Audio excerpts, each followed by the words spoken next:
ये जो लोग प्रश्न करते हैं कि मैं अपने परिवार का पोषण करता हूं, धन कमाता हूं, बेटी बेटा पढ़ाता लिखाता हूं, इनके ब्याह करता हूं, भजन नहीं करता हूं, तो कोई पाप भी नहीं करता, तो मुझे नरक क्यों मिलेगा? ध्यान से सुनिए, चाहे वो 4 वर्णों में किसी वर्ण वाला हो, 4 आश्रमों में किसी आश्रम वाला हो, वर्ण और आश्रम में रहने वाले हर व्यक्ति का कर्तव्य है भजन करना। भेजे ही गए हो भजन करने के लिए। ये मानव देह भोगों के लिए नहीं, यथावत धर्म पूर्वक भोग को भोगते हुए, भजन करते हुए भगवत प्राप्ति करने के लिए। इस तन का एक ही फल है भजन। नर्तन कर फल विषय न भाई, भजी राम सब काम बिहाई। जो मनुष्य मानव देह प्राप्त करके भजन नहीं करता, उसको इस बात का दंड मिलता है, वो अपने वर्ण आश्रम से भ्रष्ट होकर नीच योनियों में जाता है और बहुत कष्ट पाता है। क्यों? क्योंकि एक ही योनि है जिससे हम निकल पाएंगे 84 लाख योनियों में। लोगों की मान्यता है हमारी कामना भगवान तो पूर्ण नहीं करते। कहां भगवान? कैसा भगवान? कौन भगवान? बाप को बाप नहीं मानोगे तो बाप का कुछ बिगड़ जाएगा क्या? सम्मम प्री सम्मम उपजाए। कैसे लोग अज्ञान में भटक रहे। तुम करो पापाचरण, तुम्हारी बात सुनेंगे? अच्छा यही सोचो, यदि आप धर्म मार्ग में चलोगे तो उज्जवल भविष्य वाले, आप अध्यात्म बल से बलवान, आप परमानंद की प्राप्ति करने वाले। आप विपरीत मार्ग में धर्म विरुद्ध चलोगे तो आपको रोग, शोक, दंड, चिंता, भय, शोक, नरक, मृत्यु ये सब प्राप्त होंगे। भगवान ने निर्णय कर दिया। अगर अब आप साबित हो चुके हो महापापी हो, तो आप राष्ट्रपति को प्रार्थना करें कि मेरी फांसी टाल दी जाए और उनकी मौत हो जाए, तो न्यायाधीश के द्वारा पास किया हुआ आपका फांसी का मृत्यु दंड भी टाल दिया जाएगा। ऐसे भगवान कह रहे, सर्वधर्मान परित्यज्य, रास्ता बता रहे, मामेकम शरणम ब्रज अहम त्वाम सर्व पापेभ्यो मोक्षयिष्यामि मा शुचा। हे भगवान ये पूर्ण कर दो। क्या किया तुमने भगवान के लिए? भगवान ने तुम्हें मानव देह दिया, भगवान ने प्रकृति दी, भगवान ने सब कुछ व्यवस्था की। तुम केवल पापाचरण करो, भगवान तुम्हारी नौकरी करे। तुम भगवान के अंश हो, भगवान ने तुम्हें देह दिया, भगवान ने प्रकृति दिया, तुम भगवान के लिए क्या कर रहे हो? तुम हमारी समाज के लिए जो भगवान ने रचा है उसके लिए क्या कर रहे हो? अपनी वासनाओं की पूर्ति। तो दंड नहीं भोगोगे और क्या भोगोगे? तुम्हारे गाली देने से भगवान कोई छोटे हो जाएंगे? तुम्हारे थूकने से आकाश गंदा हो जाएगा? तुम कर सकते हो तो सिर्फ अपना बुरा कर सकते हो और कुछ नहीं कर सकते।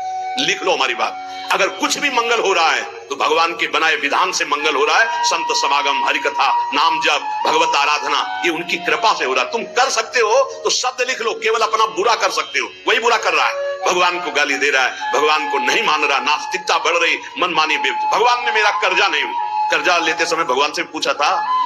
कर्जा लेते समय भगवान से विनय की थी? धर्म से चला है तू? भगवान की आज्ञा का पालन कर रहा है तू? अरे भगवान तो सबके पिता हैं, परम उदार हैं, गाली देने वाले को भी प्रकृति से नहीं रोकते। इसको श्वास मत लेने देना, ये मुझे गाली देता है। नहीं, अच्छी ऑक्सीजन देते हैं, पानी देते हैं, भोजन देते हैं, उसके लिए पृथ्वी फट नहीं जाती है, उसको भी पृथ्वी अपनी गोद में रखती है। जो भगवान को गाली दे, कैसे नीच बुद्धि वाले अपना काम बनाने के लिए आए हो और अपना काम बिगाड़ रहे हो। जिनसे काम बनना है उन्हीं में नास्तिकता कर रहे हो। कौन है आधार यहाँ इस जगत का? वही सर्वाधार परमात्मा। तुम अंधे हो, दिखाई नहीं दे रहा? ये सूर्य किसके बल से तेजवान है? ये वायु किसके बल से चलती है? किसके बल से पृथ्वी? आप देखो किसके आदेश से हो रहा है। एक जरा सा झटका आता है, प्रांत का प्रांत चकनाचूर हो जाते हैं। वो सामर्थ्यशाली भगवान है। तुम्हारे कुछ कहने से होगा, आप चींटी की तरह पिस जाओगे। उसकी शक्तियां अनंत है होश में। अगर जीवन को मंगल में सार्थक बनाना है तो एकमात्र भगवान की शरण है। और अगर कुछ भी और करोगे तो अपने को बर्बाद करोगे, सिर्फ बर्बाद करोगे, सिर्फ विनाश करोगे अपना, और कुछ मंगल नहीं कर सकते। भगवान का आश्रय ले लो, वो बहुत करुणामय है। ये जो पुरुष चारों वर्ण या चारों आश्रम में है, यदि भजन नहीं करते तो इस बात का दंड मिलेगा कि मानव देह तुम्हें मिला है भगवत प्राप्ति के लिए। देखो, बोले भला पिता अपना बालक का अहित चाहता है? हाँ चाहता है। एक पिता के पुत्र ने किसी नाबालिग का बलात्कार करके उसको मार डाला। उससे वो समाचार वाला पूछता है कि आप अपने ऐसे पुत्र के लिए क्या बोलेंगे? तो बोले यही बोलूंगा कि जल्दी से गिरफ्तार किया जाए और उसको फांसी की सजा दी जाए। मेरे बालक ने ऐसा अपवित्र कार्य किया, मैं कभी देखना नहीं चाहूंगा कि वो मेरे सामने आवे, उसको जल्दी से जल्दी पकड़ा जाए। और ये जब एक साधारण पिता ऐसा बोल सकता है तो असाधारण पिता जो धर्म के विरुद्ध चलेगा, तिनकर काल रूप में भ्राता, वो भगवान साक्षात धर्म स्वरूप है। कोई धर्मात्मा पिता नहीं चाहेगा कि उसका पिता अपवित्र कार्य करे और उसे गले से लगाए। फिर भी मेरे भगवान कह रहे हैं, अहम त्वाम सर्व पापेभ्यो मोक्षयिष्यामि मा शुचा। अभिचेत सुदुराचारो भजते माम अनन्य भाग। महादुराचारी भी हो तो आ जाए कह के कि प्रभु मैं आपका हूं, आपके सिवा कोई मुझे नहीं बचा सकता, तो मैं तुम्हें साधु समंतव्य सम्यक व्यवसिता ऐसा, मैं तुम्हें साधु बनाऊं। फिर भी भगवान को कैसे शब्दों से बोल दे, कोई भगवान नहीं। मनमानी आचरण करो, पता चल जाएगा भगवान है कि नहीं। अंतिम समय तक तो पता चल जाए। एक डॉक्टर बोले थे हमसे, जब गंगा किनारे भ्रमण करते थे, बहुत अमेरिका से पढ़ के आए थे, मार विज्ञान छांटते चले जाए, कौन भगवान, कैसा भगवान, क्या। अब गंगा किनारे तो एक अलग रहनी थी, उदासीन ना बोलना किसी से। उनसे कहा नहीं, ऐसा अपमान मत करो भगवान, अब कैसे हम तुम्हें छाती चीर के दिखावें कि हैं हम ऐसे जी रहे हैं, ये साधु महात्मा ऐसे जी रहे हैं, केवल हवा में जी रहे हैं, नर्क स्वर्ग की चाह नहीं। लेकिन छाती से कहता हूं, हृदय से कहता हूं, त्रुटि हमारी, करुणा उनकी। अगर कहीं भी हमें कुछ भी असंतोष हुआ है तो मेरे आचरण का, मेरे विचार का, मेरी क्रियाओं का हुआ है, और उनकी कृपा का वार पार नहीं। अपार करुणा करुणालय। और मिलना, तुम बहुत दूर हो हमसे, तुम दूर हो, लेकिन मेरे प्रिया प्रीतम मेरे से दूर नहीं। अब वो कोई ऐसी दूरबीन नहीं कि मैं तुम्हें दिखा सकूं कि देखो। ये हम कोई प्रमाण तुमसे नमस्कार नहीं चाहने के लिए कह रहे, ये इसलिए कह रहे कि प्रभु कितना प्यार करते, तुम्हें कैसे बताऊं। हजारों प्राण हो तो न्यौछावर कर दे, ऐसा प्यार करते हो। ऐसे नहीं को स्वप्न में आके प्यार करते हो, भाव में आके प्यार करते हैं। जैसी भावना करोगे वैसे तुम्हें अनुभव कराएंगे। वो है, प्रत्येक कण में है, प्रत्येक क्षण में वो मेरे साथ है। ऐसा बिल्कुल माइक से कह रहा हूं, आचार्य बल से, गुरु बल से, कि विश्वास करो। वो केवल ध्यान का विषय नहीं है, वो केवल भजन का विषय नहीं है, वो मित्र की तरह मिलते हैं, वो संभाषण करते हैं, वो साथ खेलते हैं। पर ये बात वही देख सकता है जो उन तक पहुंच चुका है, जो उनके चिंतन में तन्मय है। अन्यथा ये मायाकृत नेत्रों से बात नहीं देखी जा सकती। इसलिए उसका पतन निश्चित है जो मनुष्य शरीर पा करके भजन नहीं करता। भगवान ने केवल भजन के लिए दिया है। दुष्यंता पर कायेषु स्वात्मानम हरिमीश्वरम मृतकेशानुबंधेस्मिन् बद्ध स्नेहा पतन्त्यधः। भाई शरीर का अभिमान मत करो, ये मरा ही मरा, अभी मरा या कल मरा, मरा ही है पक्का। मृत्यु प्रतिपल साथ है। ये शरीर मृत शरीर समझो, कब छूट जाए कुछ पता नहीं। इसके संबंधी भी छूट जाएंगे। इस शरीर से प्रेम गांठ करने का मतलब है नरक यात्रा तय करना। इसलिए इससे ज्यादा प्यार मत करो। इसे खूब कई बार हमने प्रार्थना की साधकों से, इस शरीर को ऐसा समझो जैसे कंजूस मालिक बेईमान नौकर से काम लेता है, ऐसे ले। इससे इसको छूट दे दी तो ये पूरी की पूरी जिंदगी बर्बाद कर दे। इसे बेईमान जैसे नौकर ना हो।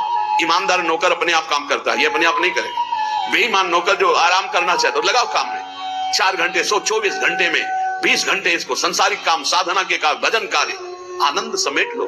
यहाँ कमाने आए हो, यहाँ कोई तुम्हारा घर नहीं, कोई मकान नहीं, कोई दोस्त नहीं, कोई परिवार नहीं। ये परदेश है, स्टेशन जैसा। तुम्हारी टिकट कटी, भागे, पूछोगे भी नहीं, ये पत्नी तुम कैसे रहोगे, ये बच्चों तुम कैसे रहोगे। नहीं, चले गए, दोबारा कभी देखने को नहीं मिलेगा। न तुमको वो, न वो तुम्हें, कभी नहीं मिलेगा।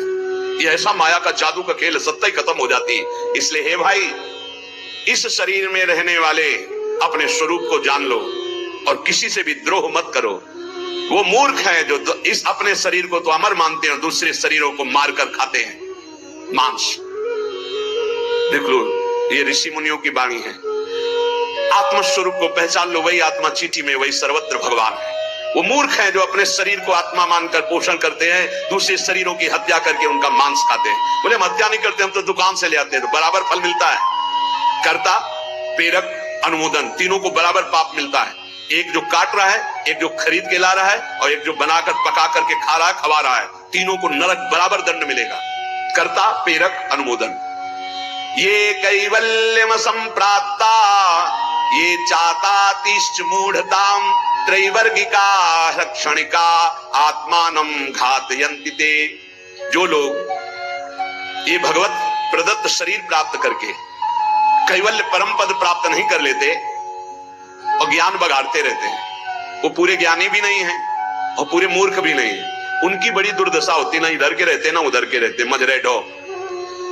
सदैव वो अर्थ, काम, वासना इन्हीं में फंसे रहते हैं। एक क्षण के लिए उनको चैन शांति नहीं मिलती। जो मनुष्य शरीर पाकर अपना उद्धार नहीं कर लेता, वो अपने पैरों में मानो अपने हाथ से कुल्हाड़ी मारकर काट रहा है, वो आत्मघाती है, वो दुर्गति को प्राप्त होता है।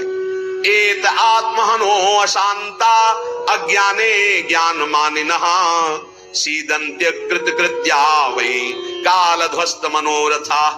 ऐसे जो ज्ञान बगाड़ते रहते हैं और ब्रह्म बोध नहीं किया, निरंतर भजन नहीं करते, इनको आत्मघाती कहते हैं। जानते हैं पर मानते नहीं है। ये इन आत्मघातियों को कभी शांति प्राप्त नहीं होती, इनकी कर्म परंपरा कभी नष्ट नहीं होती। काल भगवान सदा सर्वदा इनके मनोरथों पर पानी फेरते रहते, हृदय की जलन विषाद कभी मिटने को नहीं होती। इसलिए हित्वात्यायास रचिता गृहापत्य सुहृत्श्रियः तमो विशन्त्यनिच्छन्तो वासुदेव पराङ्मुखा। वासुदेव भगवान श्री कृष्ण के चरणों का आश्रय ले लो, उनसे विमुख मत हो। विमुख होकर यदि तुमने धन रुपया पैसा मकान सब समेट भी लिया तो भाई जब जाओगे कुछ साथ नहीं। एक बार कृष्ण कहा, एक बार राम कहा, एक बार राधा कहा, ये सत्य वस्तु तुम्हारे साथ जाएगी। इसलिए बार बार राम राम कृष्ण कृष्ण हरि हरि राधा राधा बोलते हुए अपना काम करो तो तुम्हारा लौकिक भी पुष्ट और पारलौकिक भी पुष्ट हो जाएगा। जो भगवान नाम जप नहीं करता, भगवान से विमुख है, ना चाहने पर भी विवश होकर उसे घोर नरक में जाना पड़ता है। इसलिए सदगति प्राप्त करने के लिए नाम जप अत्यंत आवश्यक है। ये कलिकाल की बड़ी महिमा वर्णन की भगवान व्यास जी ने। जो फल सतयुग में 10,000 वर्ष ब्रह्मचर्य रहकर दोनों हाथ उठाकर दाहिने पैर के अंगूठे के बल खड़े होकर भजन करने से मिलता था, ध्यान दीजिए कितना कलयुग का कृपा प्रसाद है। कलयुग को बहुत बुरा कहा जाता है, तो ये बात पक्का समझो, दो पक्ष सब में होते हैं, कृष्ण पक्ष और शुक्ल पक्ष, एक अंधेरे का पक्ष एक प्रकाश का। तो कलयुग में दो पक्ष है, एक अंधेरे का पक्ष अगर भगवान से विमुख हो तुम नष्ट कर देगा। यहां कह रहे हैं भगवान महर्षि वेद व्यास देव जी, यत्कृते 10 वर्षैः त्रेतायां हायनेन तत् द्वापरे 10 मासेन होरात्रेण तत्कलौ तपसौ ब्रह्मचर्यस्य जपादेश्च फलं द्विजा प्राप्नोति पुरुषस्तेन कलिसाध्यति भासितम। सतयुग में 10,000 वर्ष ब्रह्मचर्य से रहकर दाहिने पैर के बल अंगूठे के खड़े होकर दोनों हाथ उठाकर मंत्र जपने से जो फल मिलता था वह त्रेता में 1 वर्ष ऐसी साधना, द्वापर में 1 मास 1 महीने और कलयुग में 24 घंटे नाम कीर्तन करने से वो फल प्राप्त हो जाता है। सतयुग में 10,000 वर्ष तक, सोचो कितना बड़ा। कलयुग जैसा कलयुग समझुग आन नहीं, जो मन कर विश्वास, जो नर कर विश्वास, बहुत बड़ा लाभ कलयुग। 24 घंटे नाम कीर्तन से फल मिलेगा, जो बड़ी बड़ी तपस्याओं से बड़ी बड़ी साधनाओं से। बोले सतयुग बहुत श्रेष्ठ है, द्वापर त्रेता बहुत श्रेष्ठ है, हमें लगता कलयुग बहुत श्रेष्ठ है। धन्य है कलयुग जो 24 घंटे नाम कीर्तन से वो हजारों वर्ष की तपस्या का फल प्राप्त करा दे। भगवान व्यासदेव जी कहते हैं मैं कलयुग की पूजा करता हूं, मैं उसे सर्वश्रेष्ठ कहा। कि सतयुग में ध्यान, त्रेता में यज्ञ, द्वापर में देवार्चन। ध्यायन कृते यजन यज्ञ त्रेतायाम द्वापरे अर्चयन यदाप्नोति तदाप्नोति कलौ संकीर्त केशवम। जो सतयुग में ध्यान से, त्रेता में यज्ञ से, द्वापर में पूजा करने से मिलता था, कलयुग में केवल नाम कीर्तन से फल मिल जाता है। इसीलिए नाम संकीर्तनम यस्य सर्व पाप प्रणाशनम। कलयुग में सबसे बड़ी साधना नाम जप करो, नाम कीर्तन करो, लीला चरित्र गाओ, लीला चरित्र सुनो। जो इस कलयुग में अपना कल्याण नहीं कर पाया तो फिर और युग में कल्याण करना बड़ा कठिन। अंगूठे के बल खड़े होकर देखो, कई मिनट खड़े रहोगे। ऐसे उपमन्यु आदि बड़े बड़े महात्माओं के चरित्र आते हैं, 1000 वर्ष 10,000 वर्ष ऐसे। अरे यही सौभरी ऋषि यमुना में डुबकी लगा के भजन करके देखो, कई मिनट करोगे। जल को स्तंभित कर दिया और समाधिस्थ हो। ऐसे ऐसे महात्मा, अपने लोग महात्मा कहते हैं अपने को। डुबकी लगा के 2 मिनट नहीं रुक सकते नीचे, वो समाधिस्थ है। मछली को देख के 50 ब्याह करते हो, तुम मोबाइल में देख के क्या करोगे, तुम्हारे को क्या होगा। इसीलिए बहुत होश में, कलयुग में बहुत मानता है भगवत प्राप्ति की, बहुत सुविधा है भगवत प्राप्ति की, तो होश में हो जाओ तो। पर ये होश रहने नहीं देता। ये किसके होश उड़ाता है, इसका प्रवेश कहाँ है, बता चुके कई बार। मदिरा पान करने वाला, मांस खाने वाला, पराई स्त्री से व्यभिचार करने वाला और स्वर्ण चोरी करने वाला, जुआ खेलने वाला, छल झूठ कपट रजोगुण, ये सब इसके स्थान है। नाम जप करो, पवित्र भगवत प्रसाद पाओ। कहाँ कलयुग है, आनंद ही आनंद। बोलो यहाँ कितनी देर कलयुग लगा तुम्हारे ऊपर, आनंद ही आनंद है। कलयुग समझुग आन नहीं, जो नर कर विश्वास, गाय राम गुण गण विमल भौबिन तरई प्रयास। कितना बड़े कलयुग केवल नाम आधारा, कोई बात और हो ना हो, राधा राधा राधा पार हो गए। सुखस्यांतरम दुखम दुखस्यांतरम सुखम पर्यायेणोपसर्पन्ते नरम नेमि मरा इव। भाई जैसे रात के बाद दिन आता है, दिन के बाद रात आती है, ऐसे तुम सुख में हो तो दुख आने वाला है, तैयार हो जाओ। और दुख में हो तो सुख आने वाला है। सुखम श्यांतरम दुखम, दुख श्यांतरम सुखम, भगवान व्यासदेव जी कह रहे। ये पक्का तुम्हारे पूरे जीवन क्रम लगा रहेगा, क्योंकि तुम्हारा प्रारब्ध रच चुका है। सुख के बाद दुख, दुख के बाद सुख, ऐसा चलेगा। ये चक्र की तरह चलता रहता है। इसलिए तुम सुख में भूलो नहीं और दुख में प्रभु को भूलो नहीं। नाम जप निरंतर करो तो सुख दुख से परे हो जाओगे। जातस्य नियतो मृत्यु पतनम च तथोन्नतेः विप्रयोगावसानस्तु संयोगा संचया क्षयः विज्ञायना बुधा शोकम न हर्षमुपयान्ति ये तेषामेवेतरे चेष्टां शिक्षन्ता सन्ति तादृशा। हे भाई मेरी बात सत्य मान लीजिए। जातस्य नियतो मृत्यु, तुम्हारा शरीर जन्म लिया है ना, मरेगा पक्का। कल एकांतिक में एक भाई से पूछा, प्रश्न कर रहे थे, भाई तुम्हें कभी आता है कि मरोगे? बोले नहीं, हमारा सत्संग सुनना रोज मिलेगा ये आपको। सत्संग में एक बार तो रोज आएगा कि तुम मरोगे, नहीं आएगा? रोज आता है। आपका तो अभ्यास बन गया होगा सुनने का कि मरने वाली बात तो रोज आती है। यही हमको संभालेगी, क्योंकि जाना है। जो संभलते नहीं है वो लड़खड़ा के गिर जाते हैं। रोज संभलना है, मरना है। जातस्य नियतो मृत्यु पतनम च तथोन्नतिः। अगर शरीर जन्मा है तो मरेगा आज, नहीं तो कल तैयार हो जाओ। जाना है, जाना है। अब कब जाना है पता नहीं है। फांसी वाले को तो समय बता दिया जाता है कि कल 12 बजे होगी, अपने को अपना ये भी समय नहीं पता है, पता नहीं कब जाना है। उसे पता हो जाए तो अच्छा रहता है। सब डर जाते कि इतना रह गया। बर्थडे कोई तो मनाता नहीं, शोक डे जरूर मनाता, लेकिन अब पता नहीं इसलिए बर्थडे मना रहे हैं। वैसे तो नहीं मनाना है, नहीं मनाना है। मनाना है गुरु प्रदत्त जन्मदिन। जिस दिन से दीक्षा हुई वही दिन हमारा सार्थक है। और यदि मनाना है तो नाम कीर्तन करके मनाना है। बर्थडे कैसे मनाया जाता है जानते हो? प्रिया प्रीतम को विराजमान करो, श्रृंगार करो, ब्याहुला करो और रात भर कीर्तन करो और खूब सबको पकवान पवाओ, जय जयकार लगाओ। हम कह रहे रोज बर्थडे मनाओ, बहुत बढ़िया है भैया। इस तरह का बर्थडे, इस तरह का बर्थडे। खोल रहे हैं शराब, गंदी गंदी सब खान पान और नाच रहे हैं, और ये कोई बर्थडे? समय नष्ट कर रहे हैं। कितना कीमती, राधा राधा राधा, कितना कीमती समय आप कैसे नष्ट कर? बहुत लोभ लगता है। इतना कीमती एक श्वास खरीद नहीं सकते 50 वर्ष की कमाई में। 50 वर्ष की कमाई की जो श्वासें तुमने व्यर्थ की, सब श्वासों के द्वारा जो आपने धन एकत्रित किया, एक श्वास नहीं खरीद सकते। ऐसा कीमती श्वास राधा राधा। कह रहे नित्य ये ध्यान रखो कि शरीर जन्मा है तो मरेगा।